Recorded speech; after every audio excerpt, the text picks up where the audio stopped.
துஆ செய்யும் சரியான முறை. தொழுகை முடிந்தவுடனே சட்டென 2 கரத்தை உயர்த்தி, யா அல்லாஹ், எனக்கு இது வேண்டும், அது வேண்டும் என்றால் அந்த பிரார்த்தனை ஏற்றுக்கொள்ளப்படாது. பிரார்த்தனைக்கென்று ஒரு வழிமுறை உண்டு, விதிமுறைகள் உண்டு. முதலில் நீங்கள் அல்லாஹ்வை புகழ வேண்டும். 2வது, நபிகள் நாயகம் ஸல்லல்லாஹு அலைஹி வஸல்லம் அவர்கள் மீது ஸலவாத்து சொல்ல வேண்டும்.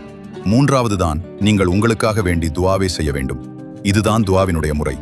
எடுத்தவுடனேயே நாம் நம்முடைய தேவைகளுக்காக அல்லாஹ்விடத்திலே கேட்டால் அந்த துஆ வானத்திற்கும் பூமிக்கும் இடையிலே அந்தரத்தில் தொங்கும் என்று ரசூலுல்லாஹ் ஸல்லல்லாஹு அலைஹி வஸல்லம் அவர்கள் கூறினார்கள்.